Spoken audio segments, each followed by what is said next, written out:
14వ వచనం నుంచి మనం చదువుకుందాం. ఇది ఈరోజు మనం మాట్లాడుకోబోయేటువంటి భాగం. మార్కు సువార్త ఎందుకు రాశారు? మార్కు సువార్త ఎందుకు రాశారు? మార్కు రాశాడు. పేతురు గారి యొక్క సహకారంతో, పేతురు గారి యొక్క శిష్యత్వంలో, గైడెన్స్ లో రాశాడు. పేతురు గారు ఇచ్చినటువంటి కొన్ని ఇన్ఫర్మేషన్ బట్టి రాశాడు. ఎందుకు రాశాడు, ఎందుకు పేతురు రాయించాడు అని మనం గమనిస్తే కూడా మనకు తెలిసేటువంటి విషయం ఏంటంటే, మనం చాలాసార్లు మాట్లాడుకున్నాం, it is unapologetic to the people of Rome. రోమన్స్కి, రోమా ప్రజలకి ఇది ఒక అపాలజెటిక్ గా ఉన్నది, రోమీయులకి మరి ముఖ్యంగా. ఎందుకంటే రోమీయులు అడుగుతా ఉన్నారు. ఏమడుగుతా ఉన్నారు? మొన్న యూట్యూబ్లో ఒకడు ఉన్నాడు, వాడు ఊరికే ఈ ప్రభుని దూషిస్తూ, బైబిల్ని దూషిస్తూ పెట్టే ఒకడు ఉన్నాడు. వాడు కూడా సేమ్ ఇదే క్వశ్చన్తో ఏదో థంబ్నెయిల్ పెడితే చూశాను అనమాట. ఏంటది? యూదులే యేసు ప్రభుని, వారి సొంత యూదులైన యేసు ప్రభుని ఎందుకు విసర్జించారు అనే ప్రశ్న. ఓకే, యేసు ప్రభు దేవుడైతే తన సొంత ప్రజలు అయిన యూదులే ఆయనను ఎందుకు విసర్జించారు అనే ప్రశ్న వాడు పెట్టాడు. అది పెట్టడానికి గల కారణం ఏంటి అని అంటే, యూదులు నిజంగానే యేసు ప్రభుని ఆ విధంగా విసర్జించి సిలువ వేసి చంపేశారు. ఎందుకు అలా చేయాల్సి వచ్చింది? ఆయన మెస్సయ్య అయితే ఆ మెస్సయ్యని వాళ్ళు గుర్తించాలి కదా అనే ప్రశ్న ఆ రోజులో ఈ రోమీలు కూడా అడుగుతా వస్తా ఉన్నారు. వారికి సమాధానంగా రాసినటువంటి ఈ అపాలజెటిక్ గాస్పెల్ అన్నమాట. ఏంటది? మార్కు సువార్త. ఎక్కువ బానిసగా యేసుక్రీస్తుని చిత్రీకరించి ఇక్కడ చెప్తా ఉంటాడు. ఎందుకు అనంటే, రోమీలకు బానిసత్వం అంటే బాగా తెలుసు. 70% పాపులేషన్ బానిసలే ఉంటారు. కాబట్టి దేవుని కుమారుడు బానిసగా వచ్చాడు, ఆయన దేవుని కుమారుడే అని ఒక పక్క బ్యాలెన్స్ చేస్తూ, ఇంకో పక్క ఆయన బానిసగా వచ్చాడు కాబట్టి మా మూర్ఖులు, మా యూదులు ఆయనని అంగీకరించలేకపోయారు. కానీ ఆయన బానిసగా వచ్చి నిన్ను కూడా బానిసగా మారమని అడుగుతున్నాడే తప్ప ఆయన బానిసత్వంలో పడిపోయి ఆయన చేతగాని వాడిలాగా ఉండలేదు. ఆయన చేతగాని తనాన్ని బట్టి మా యూదులు ఆయనను తృణీకరించలేదు. కానీ ఆయన బానిసగా రావాలనుకొని వచ్చాడు. ఆ బానిసగా రావడానికి వెనకాల ఆయనకు ఒక ఉద్దేశం ఉన్నది. మానవాళి యొక్క పాపుల రక్షణ నిమిత్తము ఆయనకు ఆ ఉద్దేశాన్ని బట్టి ఆయన బానిసగా వచ్చాడు. కాబట్టి ఆ బానిసత్వం మా వాళ్ళకి మింగుడు పడలేదు. కానీ మీకు బాగా మింగుడు పడుతుంది కదా. మీకు తెలుసు కదా బానిస అంటే ఏంటో, మీకు తెలుసు కదా కట్టు బానిస అంటే ఏంటో. అవును, ఇష్టపూర్వకంగా ఒక వ్యక్తి బానిసత్వంలోకి వెళ్ళడం అంటే ఏంటో మీకు బాగా తెలుసు కదా. తెలుసు, మా వాళ్ళకంటే ఎక్కువ మీకు తెలుసు. ఎవరికి? రోమన్స్కి. బాబు, అందుకని మా వాళ్ళు విసర్జించారు. కానీ ఆయన దేవుడు కాదు కాబట్టి కాదు, ఆయన సర్వశక్తివంతుడే, ఆయన దేవుడే, ఆయన సంపూర్ణంగా దేవుడు. కానీ సంపూర్ణంగా మానవుడుగా దాసుని స్వరూపాన్ని ఆయన ధరించాడు. ఎందుకు ధరించాడు? నీ కోసం ధరించాడు. ధరించి ఏం చేశాడు? అనేక గొప్ప కార్యాలు చేశాడు అని ఆయన చేసిన కార్యాల గురించి కూడా వివరిస్తూ మార్కు రాస్తా ఉన్నాడు. ఈ రోమన్స్కి ఇంకొక జబ్బు ఏంటంటే, వాళ్ళు సబ్జెక్ట్ వాళ్ళకి ఎక్కదు, లాజిక్ ఎక్కదు, వాళ్ళకి ట్రూత్ అనేది వాళ్ళకి ఎక్కదు. ఏది ట్రూత్ కాదు అని ఆలోచించుకునేంత టైం ఉండదు వాళ్ళకి. చాలా డ్రమాటిక్ గా ఉంటారు రోమన్ పీపుల్. అది మన చరిత్ర చూసినప్పుడు మనకు అర్థమవుతుంది. మామూలు చరిత్ర, ప్రపంచ చరిత్ర చాలా డ్రమాటిక్ గా ఉంటారు. జూలియస్ సీజర్ అనే డ్రామా ఉందని మాకు 10th క్లాస్లో, షేక్స్పియర్ రాసింది. జూలియస్ సీజర్ నిజంగా జరిగిన చరిత్ర. అందులో చక్కగా షేక్స్పియర్ ఆ రోమన్స్ యొక్క బుద్ధిని మనకు చూపిస్తాడు అనమాట ఆ డ్రామాలో. ఏంటి అనంటే, జూలియస్ సీజర్ అనేటువంటి ఒక నియంత గురించి ఒక వ్యక్తి వచ్చి మంచిగా ప్రసంగం చేస్తాడు. జూలియస్ సీజర్ మన కంట్రీకి చాలా మంచిగా చేశాడు, మంచి పనులు చేశాడు, ఆయనే మనకి కింగ్ గా ఉండాలి అని చెప్పి ఒకడు చేస్తే అందరు ప్రజలు అవును అవును ఆయనే ఉండాలి, ఆయనే ఉండాలి. ఇమీడియట్ గా ఆయన దిగిపోతాడు, ఇంకోటి ఎక్కుతాడు, వాడు నియంత అవుతాడు, వాడు మనల్ని బానిసత్వంలో తీసుకెళ్తాడంటే అవును బానిస చంపేయాలి అంటాడు. మళ్ళా ఇంకోటి ఎక్కుతాడు, వాడెక్కి మళ్ళా లేదు జూలియస్ సీజర్ చాలా గొప్పోడు అంటే అవును చాలా గొప్పోడు అంట.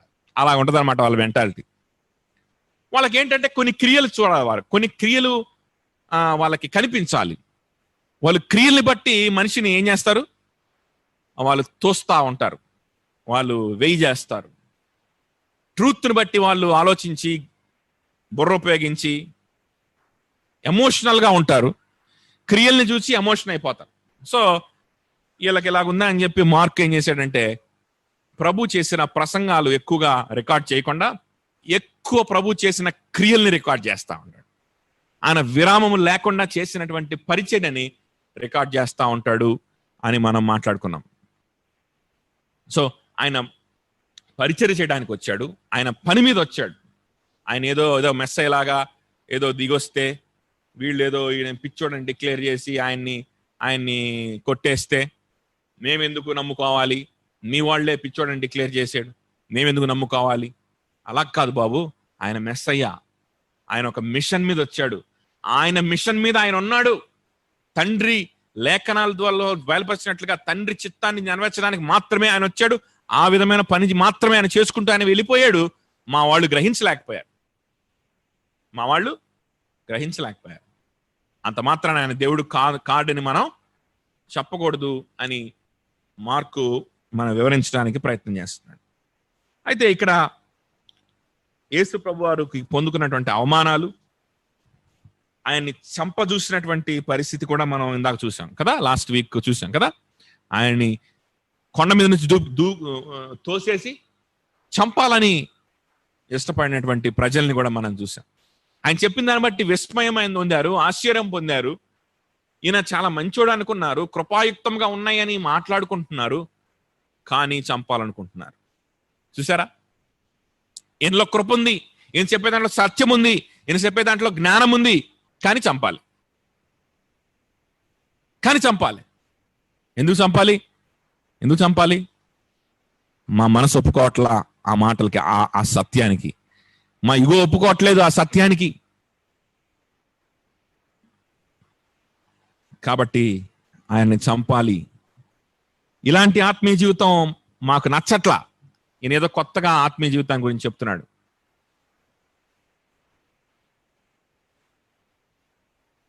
సౌండ్ వస్తుందా? సో అది కాబట్టి ఆ విధమైనటువంటి ఆయన పొందుకున్న అవమానాల్ని, ఆ కష్టాల్ని మనం చూస్తా ఉన్నాం. ఇక్కడ బాప్టిజం ఇచ్చి యోహాను గురించి ఉన్నటువంటి అకౌంట్ ఇక్కడ రాయబడతా ఉంది మనం చదువుకున్నటువంటి పోర్షన్లో. బాప్టిజం ఇచ్చి యోహాను ఏం చేశాడంట, హేరోదు అనేటువంటి ఒక వ్యక్తి ఉన్నాడు, రాజు ఉన్నాడు. ఈ హేరోదు యేసు ప్రభు జన్మించినప్పుడు చిన్నపిల్లల్ని చంపించిన హేరోదు, లేకపోతే జ్ఞానులతో మాట్లాడిన హేరోదు కాదు. ఈ హేరోదు వేరు. ఆ హేరోదు యొక్క వంశానికి చెందినవాడే, డైరెక్ట్ డిసెండెంట్ కూడా కాదు. కానీ ఈ హేరోదు వేరనమాట. కాబట్టి ఈ హేరోదు తన సహోదరైనటువంటి ఫిలిప్పు భార్య ఒక ఉంది, ఆమె పేరేంటి, హేరోదియా. ఆమెను పెళ్లి చేసుకున్నాడు బలవంతంగా. అంటే ఆ ఫిలిప్కి ఇష్టం లేకుండా. ఈమెకి ఇష్టమే, భర్తను వదిలేసింది, ఈ హేరోద్ తోటి ఉంటుంది. అయితే అది చూసినటువంటి యోహాను, అది గమనించిన యోహాను అటుగుండా హేరోదు ఒక రోజు వెళ్తా ఉన్నాడేమో, ఈయన బ్యాప్టిజాలు ఇస్తూ ప్రకటిస్తూ ఉన్నప్పుడు పొరపాటున వెంటనే చూశాడు హేరోదుని, వేసేసాడు. ఏమేశాడు, నీ సహోదరుని భార్యించుకున్నావు, అది నీకు క్షేమం కాదు, అది న్యాయం కాదు అని చెప్పేశాడు. చూడండి, దేవుని ప్రజలు, దేవుని బిడ్డలు, దేవునితో సంబంధం ఉన్నవారు న్యాయానికి స్తంభములుగా ఉంటారు. ఇది సంఘాన్ని గురించి కూడా చెప్పబడినటువంటి మాట. సంఘము నీతికి ఆధారము, స్తంభము అని చెప్పబడింది కదా. దేవుని ప్రజలు ఎక్కడున్నా సరే, ఒకరిగా ఉన్నా గుంపుగా ఉన్నా, వారు నీతికి ఆధారము, స్తంభమై ఉన్న సంఘములో భాగములని మనం మర్చిపోకూడదు. ఆ విధంగా బాప్టిజం ఇచ్చి యోహాను పరిచర్య సాగింది. ఆయన హెచ్చరిస్తా ఉన్నాడు. పాపం విషయమై పశ్చాత్తాపంలోకి ప్రజల్ని తీసుకొస్తా ఉన్నాడు. ఆయన మాటలు అంత అంత సౌమ్యంగా ఉండవు. ఆయన మాటలు డొంక తిరుడుగా ఉండవు. ఆయన మాటలు షుగర్ కోటెడ్గా ఉండవు. ఎందుకు? ఆయన మెయిన్ మినిస్ట్రీ ఏంటో తెలుసా? పశ్చాత్తాపము. ఎందుకంటే పశ్చాత్తాపం ఒక్కటే దేవుని వైపు వెళ్ళడానికి ఉన్నటువంటి మార్గము. పశ్చాత్తాపం వైపు మనుషుల్ని ఎంకరేజ్ చేయడం, పశ్చాత్తాపం వైపు మనుషుల్ని ఇన్వైట్ చేయడం, విరిగి నలిగిన హృదయాన్ని వారిలో కలుగు చేయడం బాప్టిజం ఇచ్చి యోహాను యొక్క పరిచర్య. బాప్టిజం ఇచ్చి యోహాను ఒక్కడి పరిచర్యనా? అది ఆయనకున్నటువంటి లైఫ్ స్టైల్ అయినా వేరే వాళ్ళకు ఉండాల్సిన అవసరం లేదా అంటే, ప్రభు వారు వచ్చిన తర్వాత ప్రభు వారు కూడా అదే పరిచర్యని తీసుకున్నారు. బాప్టిజం ఇచ్చి యోహాను కట్టడి చేయబడ్డాడు, ఆయన చెరసాల్లో వేయబడ్డాడు. వెంటనే ప్రభు వారి పరిచర్య స్టార్ట్ అయింది. స్టార్ట్ అయిపోయింది. ఏ పరిచర్య తెలుసా? దాన్నే కంటిన్యూ చేస్తున్నాడు, ఇంకొంచెం మెరుగ్గా, ఇంకొంచెం రక్షణకు సంబంధించిన అజెండాతో కూడా ఉన్నాడు కాబట్టి. అయితే ఫస్ట్ స్టార్టింగ్ లో బాప్టిజం ఇచ్చి యోహాను ఎక్కడైతే వదిలేశాడో అక్కడే ఆ పనినే టేకప్ చేసుకొని ముందుకు తీసుకెళ్తున్నట్లుగా మనం చూస్తాం ప్రభువారు. ఎందుకో తెలుసా? ఈ మార్క్స్ సూత్రాన్ని ముందు మనం విన్నాం కదా, మాట్లాడుకున్నాం కదా. ఏంటది? ప్రభువారు ఎలాంటి సువార్తని బోధించాడు? ఏమని బోధించాడు? దేవుని రాజ్యం సమీపంగా ఉన్నది కనుక పశ్చాత్తాపడి మారు మనస్సు పొంది సువార్తను విశ్వసించండి. మారు మనస్సు పొంది సువార్తను విశ్వసించండి. మారు మనస్సు, పశ్చాత్తాపము, విరిగి నలిగిన హృదయము, మారు మనస్సు. ఏంటి మారు మనసు అంటే? పాపాలన్నీ విడిచిపెట్టేసుకొని పరిశుద్ధంగా అయిపోవడమా? కాదు. ఈ మారు మనసు అంటే ఇదిగో మనం ఇందాక మాట్లాడుకున్న 119వ కీర్తనలో మాట్లాడుకున్నట్లు, ప్రభువా నీకు బానిసగా నేను ఉండడానికి నేను ఇష్టపడుతున్నాను, దీనికంటే గొప్ప జీవితం లేదు. నా జీవితాన్ని నీకు సమర్పించడం కంటే వేరే శ్రేష్టమైన కార్యమే లేదు. ఇదిగో నా జీవితం నీకే ఇస్తున్నాను, తీసుకో. నాకు జ్ఞానం కావాలి, నాకు సహాయం కావాలి, నాకు కృప కావాలి, నన్ను పరిశుద్ధపరచు, నాకు ఎబిలిటీ నివ్వు. ఇది మారు మనసు. ఇలా చెప్పగలగడం మారు మనసు. ఇలా దేవునికి సమర్పించగలగడం మారు మనసు. ఇది మారు మనసు. మారు మనసు పొందండి. మీరు పాపులని గమనించండి. ధర్మశాస్త్రాన్ని చూసి మీరు పాపులని గమనించండి. మీకు రక్షకుడు కావాలని గుర్తించండి.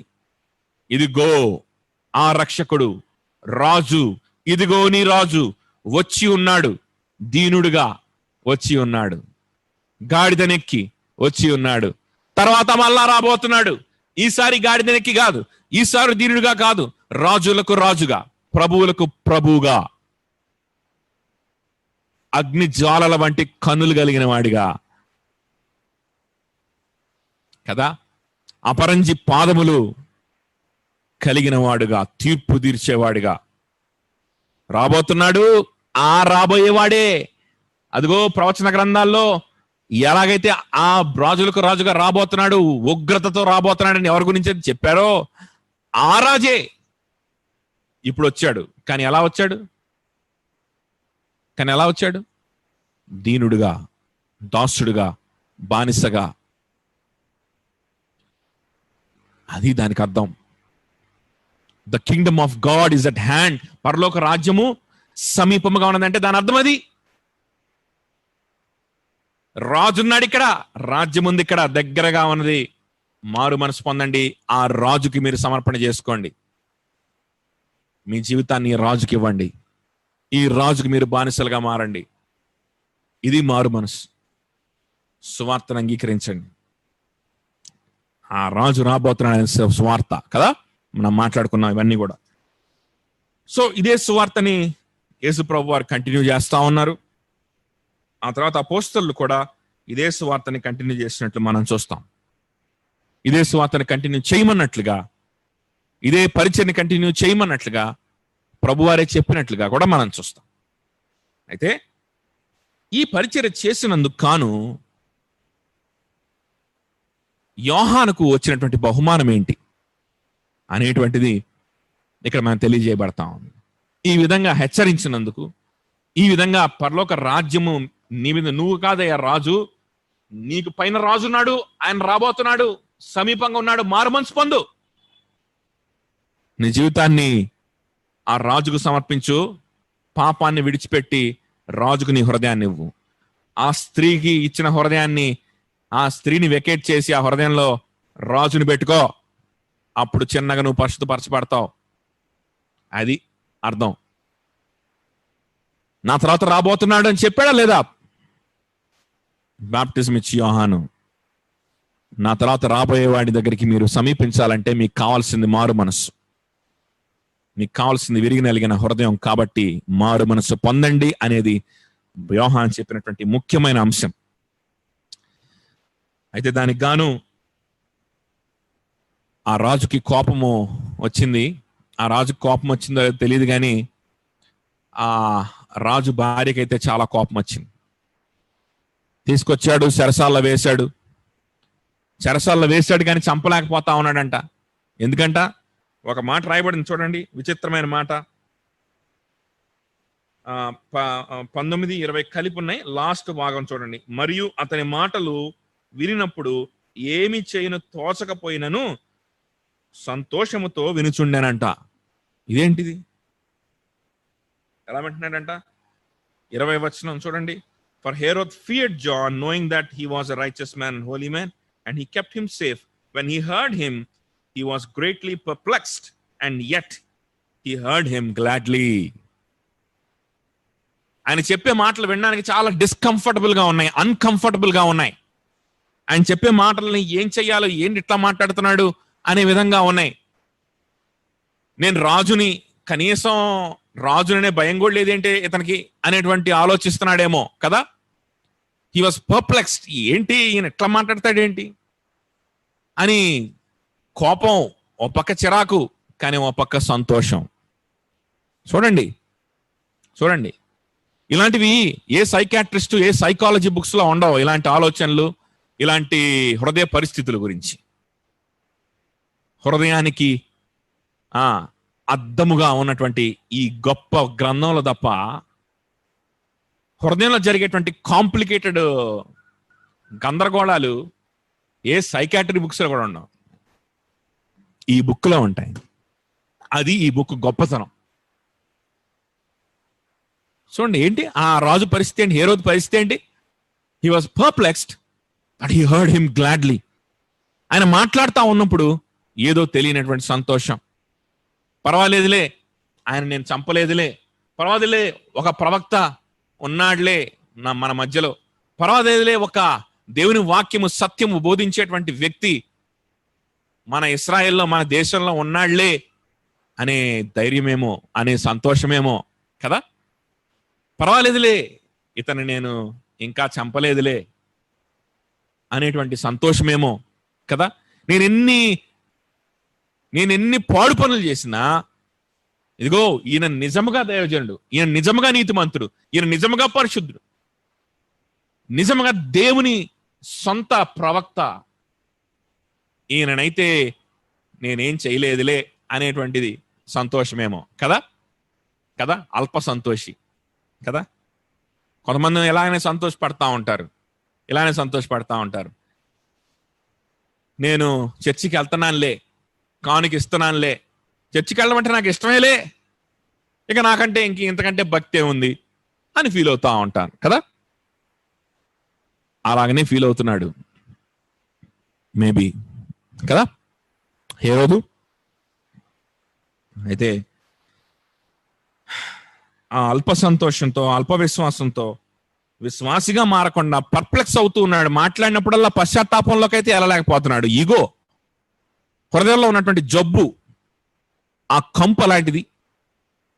చెప్పేది మంచి మాటలని తెలుసు, చెప్పేది మన మంచికని తెలుసు, దేవుని మాటలని తెలుసు, అయినప్పటికీ పశ్చాత్తాపంలోకి మాత్రం వెళ్ళడం ఇష్టం లేదు.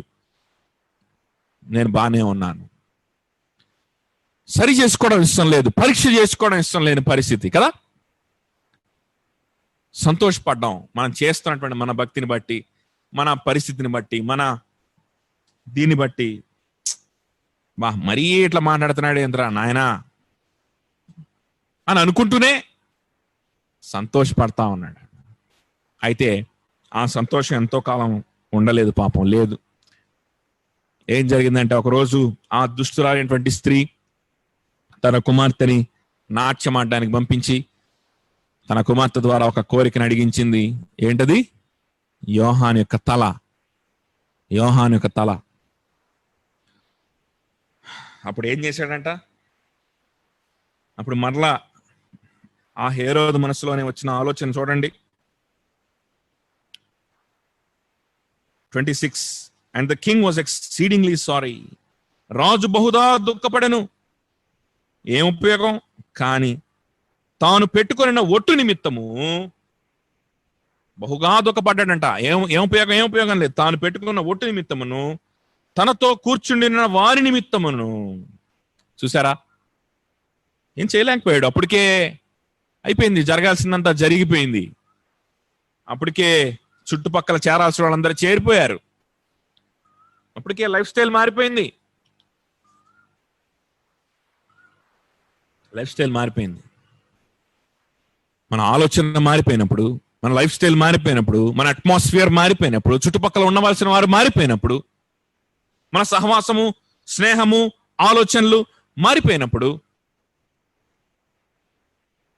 ఎంత దుఃఖపడినా కూడా ఉపయోగం లేని పరిస్థితుల్లోకి మనం రేపొద్దున ఖచ్చితంగా వెళ్లాల్సిన అవసరం ఉంటుంది. మనుషులందరి గురించి మనం అప్లై చేసుకోవాల్సిన మాటలు ఇది.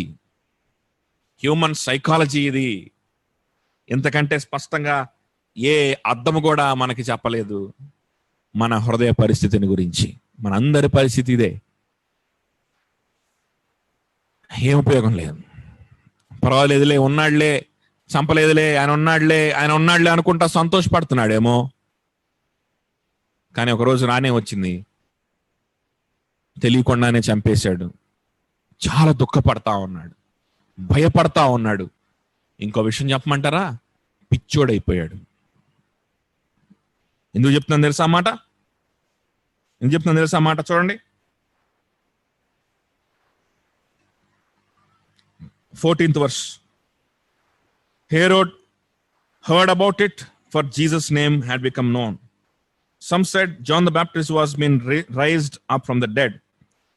That is why these miraculous powers are at work in him. But others said, ఇంకొకళ్ళు అయితే ఏమన్నారంటే, ఎలైజా ఏంటంట, ఏలియా అనియు కొందరు అన్నారు. అయితే 16వ వచనం, అయితే హేరోదు, మనోడి పరిస్థితి అండి. హేరోదు విని, నేను తలగొచ్చి కొట్టించిన యోహానే, అతడు మృతుల్లో నుండి లేచి ఉన్నాడు అని చెప్పాను. ఇంగ్లీష్లో కొంచెం వివరంగా ఉంది. But Herod heard it and said, sorry, ఈఎస్బీలో కూడా సరిగ్గా లేదు, ఎన్ఏఎస్బిలో కరెక్ట్ గా ఉంది. ఏంటో తెలుసా? ఎన్ఏఎస్బి బైబిల్ ఉంటే చూడండి, గ్రీక్ ట్రాన్స్లేషన్ కూడా అదే ఉంది. ఏంటో తెలుసా? Herod kept saying within him that he is John the Baptist which I have beheaded, which came out from the dead. నేను తలగొట్టించిన వాడే యోహానే తిరిగి వచ్చేసాడని వాడే చెప్పుకొని పిచ్చోడైపోయాడంట. వాడిలో చెప్పుకుంటూ ఉన్నాడంట. అర్థమవుతుందా? he kept saying it for himself అనే అర్థము అక్కడ ఉంది ఎన్ఏఎస్బిలో. ఊరికి అన్నం కాదు, పిచ్చోడైపోయాడు.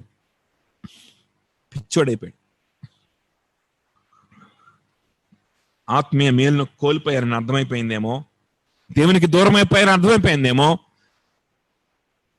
దేవుని యొక్క వాక్యాన్ని తృణీకరించేశాను, మళ్ళా తిరిగి నేను సరి చేసుకోలేనంతగా దేవుని వాక్యాన్ని నేను నిర్లక్ష్యం చేశానని అర్థమైపోయిందేమో.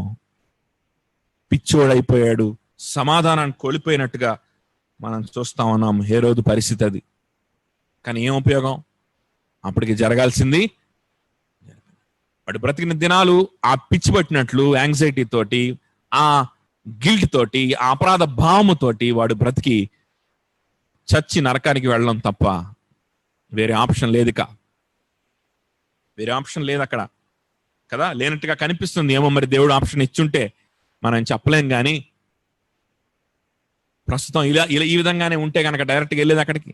నరకానికే కదా. విశ్వాసం లేదు, చుట్టుపక్కల ఉన్నటువంటి అట్మాస్ఫియర్ సహకరించదు. ఏం చేస్తాడు? ఇంకా ఏం చేస్తాడు? చూడండి, ఇట్లాగుంటది దేవుణ్ణి విసర్జిస్తే. ఏమో దేవుడు నాకు విశ్వాసం ఇవ్వట్లేదులే, నాకు రక్షణ ఇవ్వట్లేదులే, ఏం చేస్తాం అని సింపుల్గా చెప్పేటువంటిది పరిస్థితి కాదు ఇది. దేవుడు విశ్వాసం ఇవ్వకపోతే, దేవుడి మీద విశ్వాసం మనం ఉంచలేకపోతే జరిగేది ఇదే. అదేంటి బానిసగా ఉండమంటారు, సమర్పణ చేసుకోమంటారు, ఇవన్నీ చెప్తారేంటి? ఇవన్నీ నా వల్ల కాదు. ఏదన్నా కఠినమైన పనైనా పర్వాలా, చర్చిలో ఊడవమంటే ఊడుస్తాం, లేకపోతే డబ్బులు ఇమ్మంటే ఇస్తాం, లేకపోతే ఏదన్నా పలానా పని చేసుకొని రమ్మంటే సమర్థవంతంగా చేసుకొని వస్తాం. అంతేగాని దేవునికి బ్రతుకుని ఇమ్మండం ఏంటండి బాబు? ఇది మా వల్ల కాదు, ఇది మా వల్ల కాదు. మేమేదో చేసుకొని సంతోషపడతాం. ఓకే, నేను క్రిస్టియన్నేలే, నా దగ్గర కూడా వాక్యం ఉంది, బైబిల్ ఉంది అని సంతోషపడ. కానీ గమనించండి, అలా సంతోష పెడితే మనం అందరం ఎవ్వరు వెనకాడరు. ఇమీడియట్గా బ్యాప్టిజాలు. కానీ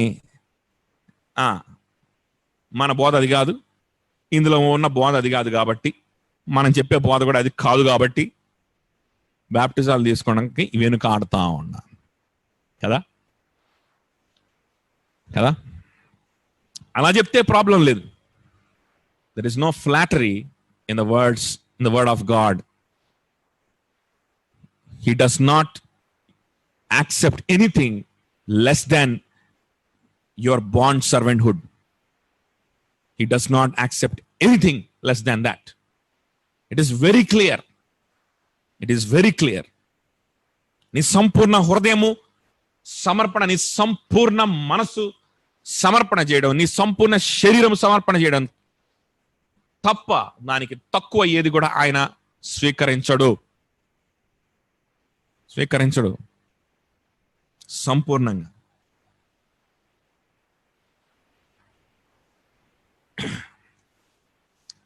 యోహాను చెప్పినటువంటి సువార్త అలాంటిదే. యోహాను చెప్పిన సువార్త అలాంటిది. కానీ ఆ విధంగా తృణీకరిస్తే ఈ సువార్తని, ఈ లోకములో మనం మిజరబుల్గా ఉంటాం. అట్ ద సేమ్ టైం మన నిత్య జీవాన్ని కోల్పోయిన వారిగా, నిత్య నరకానికి పాత్రలుగా మనం మారిపోతాం అనే సంగతి మర్చిపోకూడదు. చూడండి, సామెతలు 28:23 తొందరగా.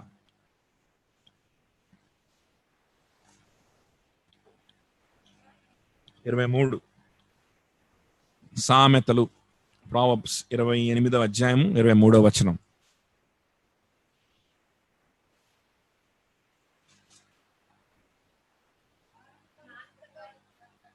నాలుకతో ఇచ్చకముల వాడికంటే నరులను గద్దించువాడు తుదకు ఎక్కువ దయ పొందును. చాలు. నాలుకతో ఇచ్చకముల ఆడువాడి కంటే కూడా ఏంటంట, నరులను గద్దించువాడు తుదకు ఎక్కువ దయను పొందుతాడు. అంటే దేవుని యొక్క దయని, మనుషుల యొక్క దయని పొందుతాడో లేదో చెప్పలేం. ఖచ్చితంగా పొందడు. అట్లా పొందుతాడు. యోహాను జీవితంలో మనం చూస్తా ఉన్నాం, ఆయన తల తెంచబడింది. అయితే ఆయన చరిత్ర, ఆయన చేసిన పరిచర్య తరతరాలకి నిలిచిపోయింది కదా. ఫ్యూ ఇయర్స్ ఆయన పరిచర్య చేశాడేమో, కానీ ఆయన చేసిన పరిచర్యలో ఆయన ఏ సంఘాన్ని స్థాపించలేదు, ఏ గొప్ప సంస్థని స్థాపించలేదు. కానీ ఆయన కొంతమంది ఫాలోవర్స్ ఉన్నారు ఏమో, కానీ పెద్ద పేరు లేదా ప్రఖ్యాతి ఆయన సంపాదించుకోలేదు. కానీ ఆయన చేసిన పరిచర్య మాత్రం మెస్సయ్యకి ఒక మార్గము సరళం చేసిన పరిచర్యగా, ప్రవక్తల ద్వారా కొనియాడబడినటువంటి పరిచర్యగా మనము ఆయన ముందు చూస్తాం, ఆయన తర్వాత కూడా చూస్తా ఉన్నాం. ఇది యోహాను పొందుకున్న కనికరం. ఏలియా గురించి చూద్దామా? ఏలియాతో పోలుస్తా ఉన్నారు యోహాన్ని. 1 రాజుల గ్రంథము 18వ అధ్యాయము 17వ వచనం. 1 రాజుల గ్రంథము 18:17.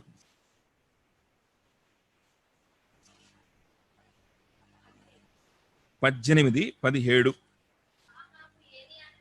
ఆహాబు ఏలియాను చూచి,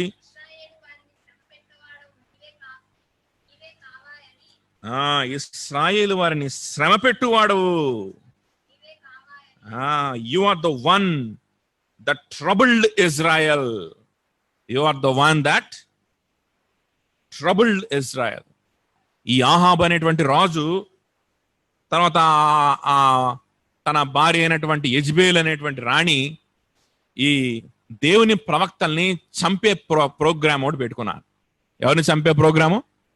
దేవుని ప్రవక్తలని చంపే కార్యక్రమం పెట్టుకున్నారు.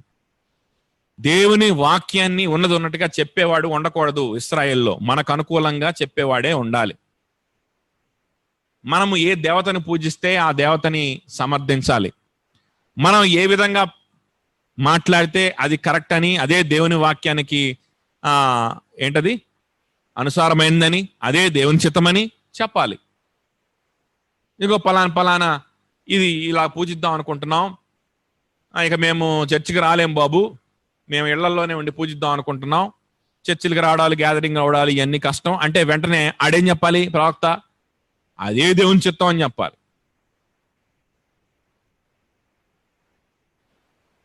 కదా. ఒక ఆయన యూట్యూబ్లో చెప్తా ఉన్నాడు అనమాట, పౌలు లాక్డౌన్లో ఉన్నాడు, అందుకనే విశ్వాసులకి నేను మీ దగ్గరికి రావాలనుకుంటున్నాను కానీ రాలేకపోతున్నాను, రావాలనుకుంటున్నాను కానీ రాలేకపోతున్నాను అన్నాడు. అలానే మనం కూడా లాక్డౌన్లో ఉండి అలాంటి లేఖలు రాసుకోవాలంట ఒకరికొకరు జూమ్లో. పౌలు ఒక సంఘంలో ఉన్నాడు, ఒక స్థానిక సంఘంలో ఉన్నాడు, అక్కడ ఉన్న ప్రజలు ఇంకొక స్థానిక సంఘంలో ఉన్నారు. ఇక్కడి నుంచి అక్కడికి వెళ్ళడానికి రావాలనుకుంటున్నాను రాశాడు, కానీ ఎవడు ఇళ్లలో వాళ్ళు కూర్చొని రావాలనుకుంటున్నావు రాలేకపోతున్నావు అని చెప్పి ఎవడు రాసుకోవట్లేదు అక్కడ.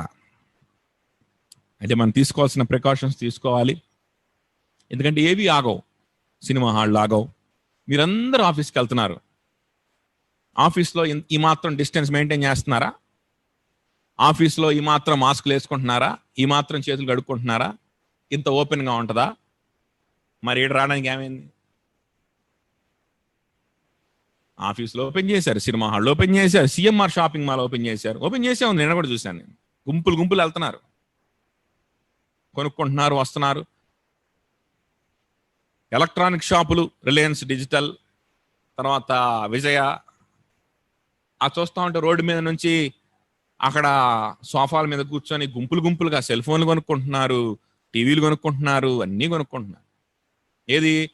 ఏదో వెళ్ళేసి రావడం కాదు, అక్కడ కూర్చొని వాళ్ళతో మాట్లాడి అన్నీ జరుగుతున్నాయి కదా. కానీ ఎలా చెప్పేవాడు కావాలి మనకి? ఇదే దేవుని చిత్తం అండి, ఏం కాదు కలవకపోతే, ఇలా కూడా దేవుణ్ణి ఆరాధన చేసుకోవచ్చు. ఏముంది, ఆన్లైన్లో డబ్బులు వచ్చేంత వరకు పాస్టర్లకు ఏం ప్రాబ్లం లేదు. ఆన్లైన్లో డబ్బులు రావు, చేత్తోనే ఇవ్వాలి అంటే అప్పుడు అందరినీ రమ్మంటారు. అర్థమవుతుందా? కాబట్టి ఈ ఆహాబుకి యెజబెల్కి అలాంటి వ్యక్తులు కావాలి. ఏలియా అలాంటి వాడు కాదు. ఏలియా లాంటి వాళ్ళు ఇంకా కొంతమంది ఉన్నారు, వాళ్ళందరినీ చంపుకుంటా వస్తున్నారు. ఏలియా మిగిలాడు. ఏలియాని కూడా ఎత్తుక్కుంటా చంపడానికి తరుముకుంటా వస్తా ఉంటే ఏలియా అనే వాడికి ఎదురుపడ్డాడు ఆహాబుకి. ఎదురుపడినప్పుడు ఆహాబు చూడంగానే ఏలియాని మాట్లాడినాడు మాట అన్నమాట. ఇదేంటో తెలుసా? ఇశ్రాయేలుని శ్రమ పెట్టువాడవు. Are you not the one who troubled Israel? దేవుని ప్రవక్తకు దొరికినటువంటి, దేవుని వాక్యానికి దొరికినటువంటి, దేవుని డాక్ట్రిన్కి దొరికినటువంటి, అంటే ప్రవక్త అంటే ఇక్కడ ఏదో ఒక మనిషి గురించి లేకపోతే ఒక సేవకుడి గురించి మనం సాదృశ్యంగా తీసుకోకూడదు. దేవుని వాక్యం. ప్రవక్త అంటే ఎవరు? దేవుని వాక్యం, దేవుని యొక్క సిద్ధాంతం, దేవుని యొక్క డాక్ట్రిన్, దేవుని యొక్క థియాలజీ, దానికి దొరికినటువంటి బిరుదేంటో తెలుసా? ఇశ్రాయేలును శ్రమ పెట్టువాడు. ఇదిగో దేవునికి బానిసగా మారాలి అని అంటే ఇశ్రాయేలును శ్రమ పెడుతున్నావు, నువ్వు శ్రమ పెడుతున్నావు. చక్కగా మేము అడిగిన దానికి సమాధానం చెప్పట్లా, చక్కగా మేమేం చేసే మంచి అని చెప్పట్లా, శ్రమ పెడుతున్నావు ఇశ్రాయేలుని, నువ్వు మాకు ఇది నచ్చట్లేదు కాబట్టి మిమ్మల్ని చంపేస్తాం. ఆ తర్వాత ఏలియా చేసిన అద్భుత కార్యము మనకు తెలుసు. అదేంటంటే బయలు పూజారులను తీసుకొని వచ్చి అసెంబ్లీ చేసి ఆ బలి పైనుంచి అగ్ని రావడం, ఏలియా బలి దహించి వేయబడడం, మిగిలిన వారికి వారి దేవతలు వారికి జవాబు ఇవ్వలేకపోవడం, గొప్ప అద్భుత కార్యాన్ని తర్వాత ఏలియా చేస్తాడు. అలానే ఇంకొక ప్రవక్త చూడండి, 1వ రాజుల గ్రంథంలోనే 22:18. ఇది ఒక్కటి మనం చూసుకొని ముగించి వేద్దాం. 1వ రాజుల గ్రంథం 22వ అధ్యాయము 18వ వచనం చూడండి. ఇశ్రాయేల్ రాజు యెహోషాపాతును చూచి, ఇతడు నన్ను గూర్చి మేలు పలకక కీడే ప్రవచించునని నేను నీతో చెప్పలేదా? ఎవరు ఈయన? చూడండి,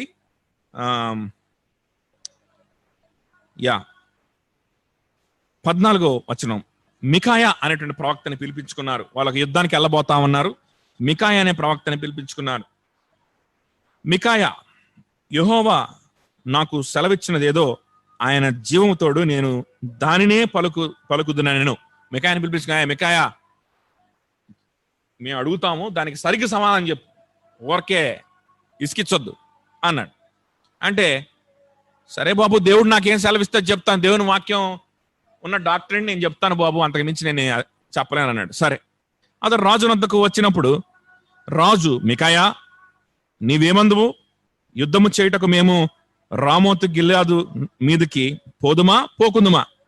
అంతే, ఎస్ ఆర్ నో అని అడుగగా, ఇక వీటితో ఎక్కువ నేను వాదించి ఉపయోగం లేదు, నువ్వు ముందు మారు మనసు పొందు, లేకపోతే నువ్వు ముందు ఇంక ఇవన్నీ చెప్తే అర్థం కావు. కాబట్టి అతడు రాజునద్దకు వచ్చినప్పుడు రాజు, మికాయా నీవేమందు అని అడగగా, అతడు, యెహోవా దానిని రాజువైన నీ చేతికి అప్పగించెను గనుక నువ్వు దాని మీదకి పోయి జయముందు అని రాజుతో చెప్పాను.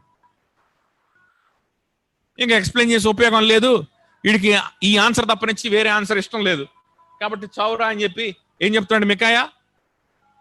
ఏం చెప్తున్నాడు? నిశ్చయంగా నీ చేతికి అప్పగించేసాడులే, ఇల్లు యుద్ధం చేయి, గెలుస్తాలే పో అన్నాడు. నీకు కావాల్సింది అదే కదా. అంటే ఈయనకు అనుమానం వచ్చేసింది. అనుమానం వచ్చి ఏమంటున్నాడు చూడండి, అందుకు రాజు, నీ చేత ప్రమాణం చేయించి యెహోవా నామమును బట్టి నిజమైన మాటే నీవు నాతో పలకవలసినదని నేనెన్ని మారులు నీతో చెప్పి తిని అని రాజు సెలవీయగా. మళ్ళా రాజు ఏమన్నాడు? దేవుడు ఏం చెప్పాడు అదే చెప్పు అన్నాడు. దేవుడు ఏం చెప్పాడు అదే చెప్పాలి. మళ్ళా ఈడు సాటిస్ఫై కావాలి, వాళ్ళ ఫ్రెండ్స్ సాటిస్ఫై కావాలి.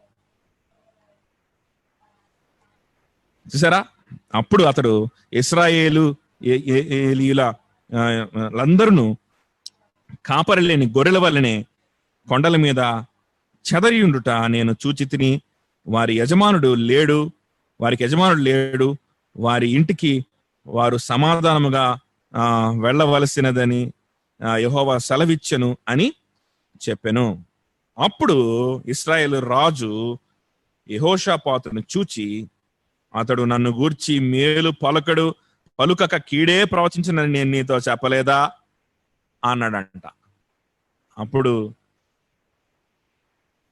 యెహోషాపాతు మంచి రాజు, ఆసా అనేటువంటి ఒక భక్తిహీనుడితోటి స్నేహం చేసి ఈ విధంగా ప్రవచనాలు చెప్పించుకోవడానికి ప్రయత్నించినప్పుడు, మికాయా దేవుని ప్రవక్తగా మాట్లాడినప్పుడు, దేవుని యొక్క వాక్యాన్ని తీసుకొచ్చినప్పుడు అది యెహోషాపాతు ఫ్రెండ్కి ఇష్టం లేదు. ఆ రాజు ఏం చెప్పాడు? యెహోషాపాతు, చెప్పానా, వీడు నా గురించి కీడే చెప్తాడు.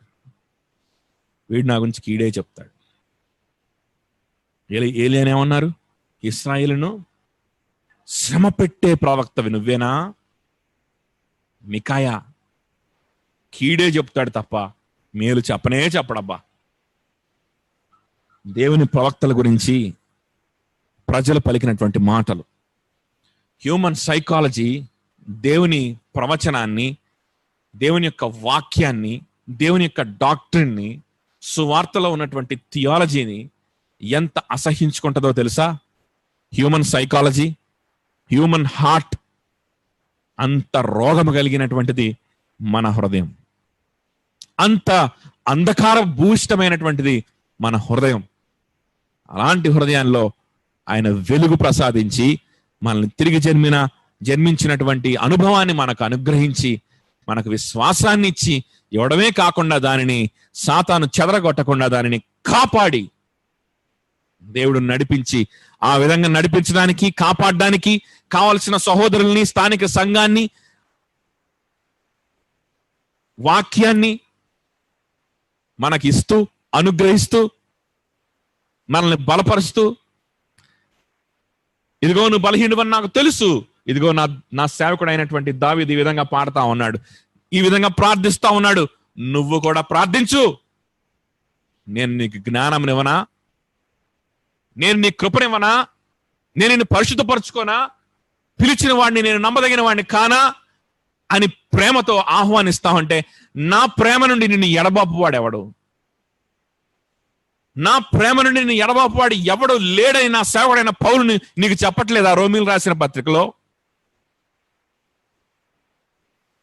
నీవు నన్ను ఆశ్రయిస్తే నాకు అసాధ్యమైనది ఏదైనా ఉందా? మనుషులతో అయితే అసాధ్యమై ఉండొచ్చేమో కానీ దేవునికి సమస్తము సాధ్యము కాదా? ధనవంతుడు ఒంటె సూది బెజ్జముల నుంచి వెలుట ఎంత అసాధ్యమో ధనవంతుడు పరలోక రాజ్యాన్ని ప్రవేశించంత అసాధ్యం అని చెప్పినప్పుడు మనుషులు అడిగారు, మరి ఇంకా ఎవరికి సాధ్యము అంటే అప్పుడు ప్రభు అన్న మాట ఏంటి? ఇది మనుషులకైతే అసాధ్యమే, కానీ దేవునికి సమస్తము సాధ్యము. ఇంత గొప్పది నేను ఇచ్చే రక్షణ నిర్లక్ష్యం చేస్తావా, లేకపోతే బానిసై ఆయనకి నీ జీవితాన్ని సమర్పణ చేసుకుంటావా? నీ జీవితాన్ని సమర్పణ చేసుకుంటే అర్థమవుద్ది ఆయన ఇచ్చేటువంటి రక్షణ ఎంత గొప్పదని. చేసే కార్యమంతా ఆయనదే, ఘనత ఆయనకే, క్రియ ఆయనదే. కానీ స్పందిస్తూ ఉంటే మాత్రమే అర్థమవుద్ది, లేకపోతే అర్థం కాదు. నీ జీవితాన్ని సమర్పణ చేసుకుంటూ ఆ అడుగు వేస్తేనే అర్థమవుద్ది, అడుగు వేయకపోతే నీకు ఎన్నటికీ అర్థం కాదు, ఎన్నటికీ అర్థం కాదు. నీ అట్మాస్ఫియర్ మారిపోయిన తర్వాత, నీ చుట్టుపక్కల ఉండేవారు మారిపోయిన తర్వాత, నీ రిలేషన్షిప్స్ మారిపోయిన తర్వాత, దేవుని సన్నిధిని, దేవుని యొక్క డాక్టర్ని కోల్పోయిన తర్వాత, నీ హృదయంలో నుంచి అది సన్నగిల్లిపోయిన తర్వాత, ఒకరోజు హేరోదు పశ్చాత్తాపడినట్టుగా పశ్చాత్తాపడితే ఏం ఉపయోగం? రోమీలకు చెప్పదలుచుకున్నాడు మా మార్కు, ఇదిగో రోమీలారా ఈ పనే చేశారయ్యా మా వాళ్ళు. ఆయన దేవుడు, ఆయన మెస్సయ్య, ఆయన రక్షకుడు,